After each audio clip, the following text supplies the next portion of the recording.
Welcome to the Blackhawks Breakaway Podcast, brought to you by Toyota. Toyota has more all-wheel drive and four-wheel drive vehicles than any other brand. Find yours and shine on. With Charlie Roumeliotis, I'm Pat Boyle. Charlie, 6 weeks away from the NHL Draft, and we roll up our sleeves on this podcast to talk to a guy we talk to pretty much every year at this time. That's Corey Pronman. Yeah, I love talking to him because we do our yearly check-in around this time. And it was funny because we were talking to Corey off camera beforehand, and he's like, usually it's a good sign for markets when they stop talking to me, because that means the teams aren't picking in the upper echelon. So hopefully, we love Corey, but hopefully soon we won't be having him on as frequently as we have been over the years.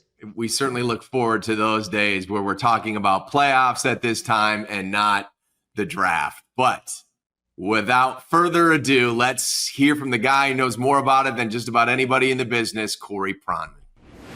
Joining us now, NHL prospects analyst for The Athletic, for his yearly check-in with us, Corey Pronman. Corey, how you doing today? Thanks for doing this. I'm doing well, guy. Thanks for having me again. Let the good times cruise at the Crosstown Classic with Sun Cruiser and CHSN, May 16th to the 18th. CHSN is rolling into Wrigleyville, so don't miss your chance to win free prizes and enjoy ice-cold Sun Cruisers. Follow Sun Cruiser and CHSN now to find out where we'll be before first pitch. Well, let's begin at the top of this draft. Are Matthew Schaefer and Michael Misa the clear-cut selections at 1 and 2 before the Hawks get this party going at number 3? I wouldn't say clear cut. I would say they're the betting favorites to be the top 2 picks. I think there's enough uncertainty with either of them. In Schaefer, I think most scouts, say 90% of scouts, agree he's the best player in this draft, maybe 95%, whatever. I think some will have some mild reservation on taking a guy who basically played 15 games with his club team with the number 1 pick, when they don't see a massive separation between him and Michael Misa or whoever they have as the top ranked forward. That being said, I think he's a special talent, and I do think he deserves to be the first overall pick, and I expect he will be the first overall pick to the New York Islanders. And then you go to Michael Misa, who I think, I would say, I don't think a majority of the league thinks he's the best forward in the draft. I think, he probably has a plurality that agrees with that, but there are other players who are in that mix to be the top forward, who I'm sure we're going to get to in this conversation. But I definitely think number 2 pick is not a slam dunk that's going to be Misa, even though if I was doing a mock draft today, I probably would give him to the Sharks at 2. But if you want size, if you want two-way play, if you want some high-end skill, I think Misa might be the most well-rounded player of those options. He provides great skating. He provides a lot of offense. He's a centerman. He has decent size. But if you want some other traits, there are players close enough in talent that could provide other things. So I would not guarantee the Sharks take him at 2. Yeah, okay, let's get into that. If there is a world where Michael Misa does fall to the Blackhawks at number 3, who do you see San Jose potentially going after? Is it a guy like Porter Martone, who they're playing together, Macklin Celebrini and Martone right now at the Worlds, and I think Ryan 𝗺𝗠 is also the head coach at Team Canada, where they're getting that up-close look, or is it someone else? Yeah, I mean, their manager, Mike Greer, has emphasized he wants to get bigger. He wants to get tougher to play against. You're kind of seeing Utah say the same thing about their team. So, Porter Martone would be, I think, in the conversation just because he's a 6'3" winger who plays hard. I could see, some of those centers like Caleb Desnoyers or Anton Frondell being in the mix. They're legit two-way centermen who have offense and skate well, but they also compete quite hard. You can see them as matchup guys in the NHL. Who could play a lot of minutes. So I think that those are potentially options there for the Sharks. And I think they're all close enough to Misa that it's depending what you prefer. I could see those arguments being made, but I think Misa, it doesn't lack size. He doesn't lack compete. So I absolutely still think if you want those characteristics, he should be in that conversation. So, I mean, if he falls to 3, I think it's a no-brainer. The Hawks would go with Misa. But back to Martone for a second. The Blackhawks top 6 prospects group does not have a lot of size. Obviously, Porter brings that to the table. But there is the question about, his speed and lack of playing up tempo. Is he the biggest risk of this forward group as you look at it in the tier that he kind of falls in, which you had in your second tier? I think that's a fair way to phrase it. In that I think of the top prospects, he's the clear worst skater, just like how I think you look at James Hagens, who might be, I think, the most offensively talented player of that group. But I think in terms of how he's going to handle the physical play of the NHL, he's probably the clear worst too, as well in that regard. It would surprise me a little bit if he was the pick for Chicago, not because I don't think he complements their group well because of his size, but just because if you look at the Kyle Davidson regime and what they've targeted in players, it's been very speed-based, especially for their forwards. So I think with the number 3 pick to take a guy who's below average skater would cut against that grain. Doesn't mean that's where I think he belongs in the draft. I think he has some Filip Forsberg traits, and Forsberg slipped a little bit because of his skating too. It's a risk. Doesn't mean every player with, there's plenty of players with below average skating who don't make it or who underperform. Think of like a 𝗏𝗏𝗏𝗏 with a very similar player profile in terms of being a big guy who has a great skill and plays hard, but if the offense doesn't translate in a truly elite way, then you're kind of left with an ordinary player. So that's kind of a risk with Martone. But if I'm looking at the other options there, I think just from what they've tended to target, I would guess that makes more sense for me than if they were to use the 3rd pick on Martone. So, Corey, we're having you on at a perfect time because you dropped your updated mock draft 2.0 today, which I'm sure you're going to update a lot between now and the NHL draft. You have the Blackhawks right now taking Anton Frondell, the Swedish center. Before I ask you about a scouting report on Frondell, when you do these mock drafts, are you kind of projecting like, hey, this is how the Blackhawks typically think and this is who I think they will take? Or is it more of like, this is who I think they should take? It's me trying to project how the first round will go. Okay. And there's not really a lot of rumors at this stage. I mean, most teams haven't even had their end-of-year scouting meetings yet, so they don't know who they're picking. How can I know who they're picking?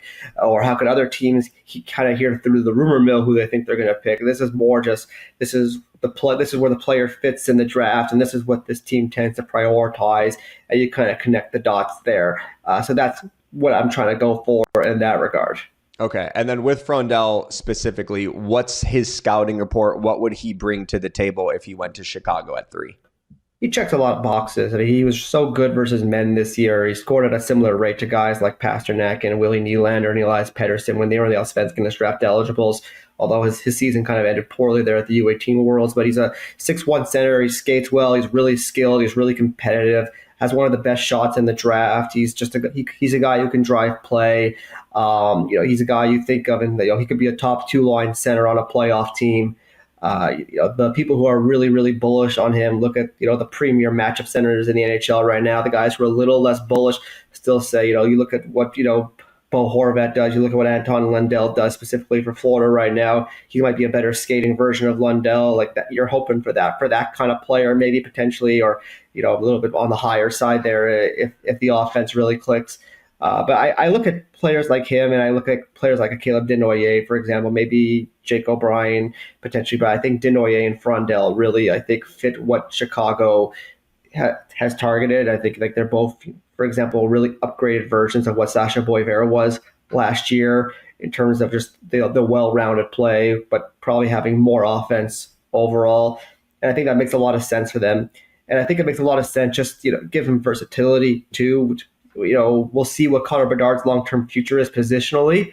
But it wouldn't surprise me if they found a 𝗰𝗏𝗋 of the future in this draft. And I'm not saying Desnoyers or Frondell or Hagens or O'Brien are 𝗰𝗏𝗋s. I don't think those are guarantees, but I could see an outcome where that's true. Then that gives you the flexibility to push Bedard to the wing, where some would argue he's probably more valuable in the NHL. Yeah, you mentioned that as a nugget, kind of in your mock draft today, that Frondell could be a good fit with Bedard if Bedard is moved to the wing. You also mentioned kind of his Frondell's underwhelming performance at the U18 Worlds. What was your takeaway from that? Was it jet lag, him joining the team kind of mid-tournament? I just had a bad week. I mean, he's had Plenty of players have bad weeks sometimes. Some of those players who I just rattled off there, like a David Pastrnak, he was brutal. He hit his U18s, and then, a couple months later, he's lighting up the American League and forcing the Boston Bruins to call him up as an 18-year-old. Just because now you have to watch all the games over the course of 2 years. And I think with Frondell, there are some minor concerns on just how truly elite the offense is when you've watched him some nights. But then you watch him some other nights, like, say, that second half in the 𝗪𝗏𝗏𝗀, and there were people texting me saying this guy could be Kopitar. That was how he looked during his best month of the season. So I think you have to kind of weigh the evidence. And some teams have that guy have like a 2 or 3 overall in the draft right now. Some have him closer to 4, 5, 6. Just because he's looked even in tournaments earlier in the year. He had some good showings, some average showings, and we'll see where Chicago falls on that debate. So you after the NHL Draft Lottery, you had released your updated player rankings, where I think this is where you have a little bit more of the freedom to kind of voice your opinion on where you think guys should slot, right? You have 3 players. You have Matthew Schaefer in his tier by himself. Then in tier 2, you have 3 players. Misa, Martone, and then it's Caleb Desnoyers. And I think Desnoyers at number 4, you're probably maybe the higher of a lot of the experts out there that have him in that position. So if Chicago is deciding between Frondell and Desnoyers, what's your case on Desnoyers over Frondell? Yeah, I mean, I might be higher in regards to the public, but I can assure you that's where the league has him right now. I mean, I think there was like a shot from the 𝗵𝗄𝗃 game the other day where I think Utah had like 5 or 6 people at that game. So that doesn't mean they're going to take him at 4, but I think the league in general views him as a serious candidate to be a top 5 pick. 6'1.5", 6'2" center, skates well, competes hard, really skilled player. He's leading the Q playoffs in scoring right now. He's kind of been the leading player on that Moncton team as they seem really hard to defeat in their Q playoff run. He's not a dynamic player, but he just does a lot of things very, very well. And you can really see him being a guy who plays heavy minutes in the NHL, who could play on a power play 1, maybe as a net front guy, maybe as a bumper guy, while killing penalties, while playing against other teams' good players. I just see a lot of things in him that I really like. And I think of sub-Q centers at the same age that I watched. I don't see a big difference between him and Pierre-Luc Dubois at the same age. I don't see a big difference between him and Nico Hischier at the same age. The production's pretty similar. The two-way impact's pretty similar. And I expect for those reasons that he's a really strong candidate to be a top 5 pick this summer. How challenging is it when you're looking at a player in the queue? I mean, considering, yeah. So how do you factor that into the equation when you're looking at Frondell going up against men in Europe? I mean, it's really challenging. I think I had a scout the other day make a great comment that I think there's like 4 or 5 defensemen in the queue who have been drafted, and 3 of them are on Moncton. So they're Desnoyers' teammates. So he's not exactly going up, the queue's quality. This isn't a novel observation. It has dropped off over the last decade or two. I mean, they're going to have 2 or 3 first-round picks this summer, and that's going to be a banner year for them. It's going to be one of their best drafts of the last decade, which would be a below-average year for the OHL or the WHL. It's definitely really challenging. And with Frondell, you absolutely take into context that how good he was versus men, although towards the end of the year he wasn't so good, kind of got a healthy scratch there towards the end of their playoff run. You got to look at all the information. Like Desnoyers didn't just play in the queue; he did play for Team Canada at the 𝗵𝗃𝗃𝗃 Gretzky in the summer, and then when he was in the CHL MTDP series in November, he was the top line center, not Michael Misa, for that team CHL, and he looked really good in that role. So you again just kind of take all the information. I really like him, but your observation is absolutely on point there. I know some teams who are a little more bearish on Desnoyers, not that I don't think he's a great player, but maybe more of a 4 to 6 guy, 4 to 7 guy for them, just because they don't trust the queue or wouldn't trust their career on taking a guy in the queue at 2nd, 3rd, 4th overall when there's other really appealing options like Frondell, like Misa, like James Hagens, like Jake O'Brien. Desnoyers, it sounds like he put up respectable numbers, obviously, offensively in the queue while serving as kind of their top checker as well. What can you say about his defensive style? Because it feels like he's one of the players in this draft class that has a really high floor too, as well as the ceiling, but kind of with his defensive game, what would he bring to the table in that regard? A lot. He's physical. He's responsible. Really good skater. He wins a lot of battles. And he's just a guy that coaches, will lean on and have leaned on. And he's a guy that, that his teammates love to play with. I think, when we were at the CHL and GDP series, we got a chance to talk to a lot of those kids. And, on a team full of stars like Michael Misa, like Porter Martone, like 𝗏𝗏 𝗏𝗏𝗏. I mean, Desnoyers was the guy that they kept the Canadian kids were kept pointing to as saying, like, that's my favorite guy to play with. He's just a really detailed all around centerman. It's been like 14 minutes and we're finally mentioned James Hagens. A few months back, he would have been one of the first names we talk about. Now he's not guaranteed to even go in the top 4 in this draft. How do you characterize the fall that Hagens has experienced? It's a really good question, and I think it's going to, really beg some deep dives into a few things, such as one, was the preseason projection accurate? Should he have been the 1-1 guy coming into the year? Were people like me overhyping him? Or 2, are we overreacting a little bit to his season? I mean, I think there's a part of me that thinks that we've been spoiled a little bit by just the unbelievable years that guys like Anton Frondell and 𝗏𝗏 𝗟𝗏𝗏 posted as draft eligibles in college, while ignoring the fact that if you look at his production, it's very similar to what Matty Beniers did when he went 2nd overall. It's very similar to what Ken Johnson did when he went 5th overall, and they've become very successful NHL players. He was still an important player on our top-ranked college team. He was the #1 center for Team USA when they won gold at the World Juniors. He was playing big minutes for them in the important games and made a difference. He's a great player. I would say he's the most offensively gifted player in the entire draft. However, when projecting to the NHL, it's hard to ignore the fact that he is a 5'11 center. It's hard to ignore the fact that he isn't a really physical player, and he's not a guy who I view as a guy who's going to go up against opponent's best player, who's going to kill penalties. He doesn't get to the inside very consistently. At least he didn't at the college level against bigger players. So those are some flags there. I still think he's going to go really high, and I think he's going to be a really important piece for an NHL team.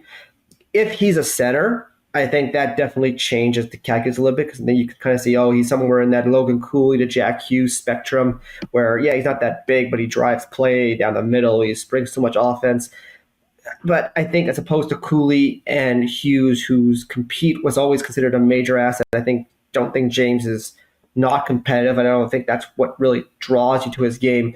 If he has to be moved to the wing, I think that's what really concerns him, because now are you just drafting a 5'11 winger in the top 3, top 5, and how valuable is that profile? And that's really the big question that I think teams are sorting out is this guy a top 2 line center in the NHL, or are you drafting a 5'11 first line wing? I've seen some of the fan bases on social media suggest that could the New York Islanders take James Hagens at #1 overall? How silly would that be? Or like how it feels like they would probably have to trade back for that to happen, because I'm not sure you would pass up on a guy like 𝗏𝗏 𝗏𝗏𝗏𝗏, right? Yeah, I love Hagens. I do. I think he's a great player. I think of, I've heard scouts compare him to Clayton Keller. That doesn't offend me. I compare him to William Nylander. I think that might be a little aggressive, but I think he's a great hockey player. I would love to have him on my team. When I watched Matt Schaefer this year, even in limited games, but between his 17 OHL games and his international games, still got about 25 or so viewings of him over the course of the year. He blew me away, quite frankly. He dominated games at every level he played at. He just looks like a really special player, a potential star, game-breaking type of #1 defenseman in the NHL if he continues to develop the way he showed when he was healthy this past season. And I just didn't see that from Hagens. I know it's colleges and junior, but he doesn't have the same kind of special athletic traits that Schaefer has, and Schaefer still has plenty of offense in his game too. So one would kind of be challenging for me to wrap my head around. I wouldn't, I think if Hagens went 2, if he went 3, I don't think that's unreasonable. It's not where I have him on my personal list right now, but I wouldn't criticize a team if they took him a 2nd or 3rd overall. I think getting him over Schaefer, though, I think that's a bridge too far for me. But I do get the angle of that John Tavares left after they picked him first overall. Why not take the local kid who you know is going to sign? But I don't think if it's close, that absolutely could be a variable. But for me, it's not close. And if you're passing on Schaefer to take Hagens, you're not putting your organization in a position to win a Stanley Cup. Quickly on Schaefer, obviously the injury this year, didn't play a ton of games. Is he a full participant for the Combine? How important is that for him? I haven't heard that one way or the other. There was a hope there that he was going to theoretically return for the OHL playoffs. He was skating with Erie towards the end there, so I would imagine he could at least participate in some of the Combine. We'll see. I think they were playing it safe with him for obvious reasons.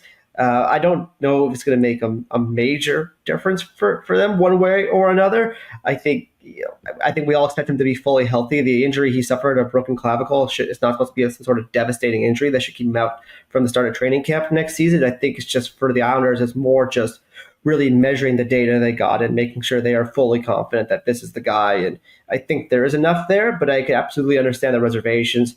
Even in the COVID year with Owen Power, we got to see him play more than we saw Matthew Schaefer play this season. Corey, great stuff as always. You do tremendous work all year around for The Athletic, and we really appreciate you joining us on the Breakaway Podcast. Thank you kindly.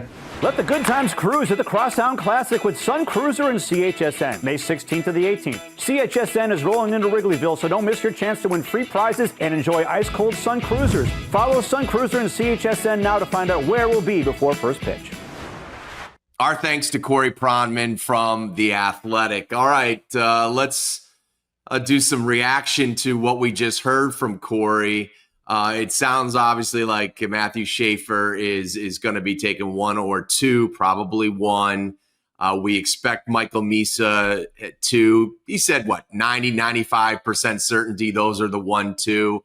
But it doesn't sound like Porter Martone is a shoo-in to be considered in that number 3 spot. How did you react to kind of what he laid out about Porter? Yeah, it kind of goes back to what we were talking about on last week's podcast, where you really have to be super convinced on Porter Martone to take a winger that high. And so I think if you're looking at a lot of the centers that are right below Martone or kind of behind Martone, not really in the rankings, but just if you're going to eliminate a winger, it's Frondell, it's Desnoyers, it's all this run of centers that could go. And I thought it was interesting too that I know it's kind of a foregone conclusion that it's going to be Matthew Schaefer number 1 and then Michael Misa number 2, but he even kind of left the door open possibly for San Jose to take someone different because of their organizational needs as well. And if they want a guy like Porter Martone, who, by the way, is playing at the Worlds right now for Team Canada with Macklin Celebrini, obviously the San Jose Sharks, and Team Canada's head coach is the San Jose Sharks head coach. So they're kind of getting an up-close look at Porter Martone, and maybe the few weeks that they do get this up-close look at him could kind of change their minds a little bit. I would still be a little surprised if they didn't take Michael Misa, but I think if you're Chicago, with Porter Martone, while he does check a different box than the organization has gone typically with the speed, tempo, wanting fast players, it does feel like Frondell and Desnoyers are kind of going to be kind of neck and neck at going at it for number 3, with Frondell going in Corey's latest mock draft today, and then him having Desnoyers number 4 in his rankings, higher than really any other draft expert out there. And that was also partly what he's been hearing about around the league with those two players. So keep an eye on those two for sure as we get closer to the NHL draft. Look, you always want to prioritize being strong down the middle. But when you're also looking at this from an organizational standpoint, you've got Nazar, you've got Bedard, who has said he wants to be a center in this league. You've got Green. Where do you think they are with how solid the footing is with Nazar and Bedard at center, and how that they would add to that that position potentially with so many centers available in this draft? Yeah, I don't think it's as slam dunk as we think, where it's going to be Bedard first line center, 𝗍𝗂 second line center, Ryan Green or 𝗍ście 𝗿𝗏 as the third line. I still think there's room for some of these guys to get pushed to the wing, whether it is a Frank 𝗍𝗂, whether it is a Connor Bedard. If you look at years past, I guess if you kind of look at the Blackhawks when they drafted Jonathan Toews, you knew you were getting 6'2", 200+ pounds, two-way center. That's his position, right? So I don't think you want to talk yourself out of a center to go for a wing when you might not be entirely sold that 𝗍𝗂 and Bedard, for that matter, are long-term centers in the NHL, even though that is probably their preferred position. We even saw Frank 𝗍𝗂. I know Connor Bedard played some wing this year too, but he eventually got back to center. We saw Frank 𝗍𝗂 play a lot of the wing this year too. And so I don't think it's a total foregone conclusion that they're 1-2 lockstep as the slam dunk top 6 centers for Chicago moving forward. It sounds like Anton Frondell and Caleb Desnoyers could be the real decision that the Blackhawks might be wrestling with at 3. When you look at Desnoyers, what impresses you from what you've heard? And then when you talk about Frondell, there's been, he didn't have a great under 18 performance, but again, at least he was there. So, so how do you kind of handicap Frondell and Desnoyers?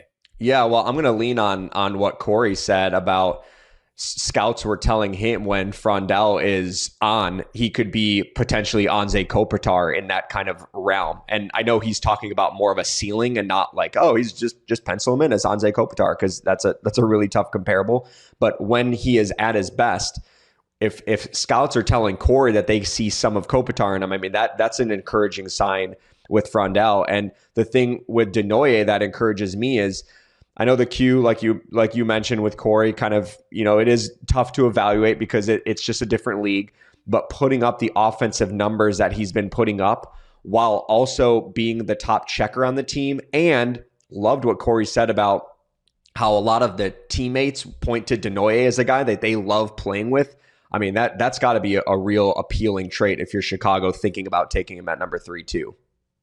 Yeah, like I said, it's got to be tough to try to break down a player when you're playing in a league that has diminished over the years in talent. Like, that has to be a real challenge for the scouts and the talent evaluators. Yeah, I think at least the positive, or maybe not the negative, is that you would be a little bit concerned if he wasn't producing or if he wasn't a standout player in that league, given the diminishing talent. But the fact that he is kind of excelling makes you feel like, okay, he should be doing that. So that's an encouraging sign. All right. Anything else as we wrap up this edition of the Breakaway Podcast? Is it Edmonton's year? Like, what? Man, it's starting to feel like destiny for Edmonton. They've been taking control against Vegas in this series, which I did not see coming. Yeah, you look back at how things started, and it was so rocky, and we both thought they wouldn't get out of the first round matchup against the Kings, and they've really gotten better every game since Game 3 of that series, and they look to be like on a collision course with I think with Dallas, right? Yeah. They're doing this without Calvin Pickard, who is their starting goaltender. They're doing this without 𝗻𝗇as Ekholm. I don't know if you saw the stat the other day that Edmonton's playoff numbers without McDavid or 𝗻𝗏 on the ice, like in the previous 5 postseasons, like Edmonton had like a negative goal differential when McDavid and 𝗻𝗏, if either of them were not on the ice. But in these playoffs, their goal differential is like +13 when they're not. Like, they're finally getting depth scoring. So if that continues, pencil Edmonton for the Stanley Cup. And it's been fun to watch, Pat. Yeah, and I think the Conn Smythe is they've got Mikko's at least first part of his name already on there, and they're beginning to work on Rantanen to finish things off. And 𝗏𝗏𝗏 is going to be back. So, wow, like, let me ask you this. Do you feel like the Stanley Cup champions coming out of the West? I think so. I think, honestly, Pat, and this is hard to say with how Dallas is playing, but I think the winner of the Stanley Cup is going to be the winner of Vegas Edmonton. Like, it feels like that is, because if Edmonton makes quick work of Vegas and they win in 5 games, I mean, you're basically resting up you get a few days extra rest waiting for presumably Dallas. But if Vegas comes back to beat Edmonton, I have no idea how whoever wins then Winnipeg Dallas gets through Vegas after what they had pulled off if they win 3 in a row. And so the interesting question is, are we on a potential collision course for an all Canada Stanley Cup final with Edmonton and Toronto? Well, you went with Toronto in that series. I went with Florida, even though I made that pick after game 1 when Toronto took a 1-0 lead. Of course, they took a 2-0 lead. I've been really impressed with that series, and the fact that Florida held serve at home with Tkachuk being the agitator, but not the driver of a lot of offense. He is definitely playing hurt. Yeah, if I do have some sort of something to lean on, I saw a theory earlier this morning. I think it was Steve Dangle, the prominent Toronto Maple Leafs fan, had put it out there that he has a theory that a lot of the Maple Leafs are playing sick because a lot of these guys have, like Matthew Knies, Chris Tanev, all of them have mysteriously left games at different points. And one was an equipment issue. One of them was unknown. You know, we saw Anthony Stolar. Obviously, he was puking on the bench, but that feels more concussion related. And then this morning, this was after the video was released, Oliver Ekman-Larsson is not on the ice because he's ill. So I don't know if there is some weird bug going around in Toronto's locker room. But if that is the case, I don't think Toronto's going to use it as an excuse. But maybe that's why Toronto has fallen in a couple games in Florida. All right. Well, we will see if there is a bug that's been going around the Leafs dressing room. But that is going to do it for this edition of the Blackhawks Breakaway Podcast for CHSM. For Charlie Roumeliotis, I am Pat Boyle. Thanks to Corey Pronman for joining us, and we will catch you next time.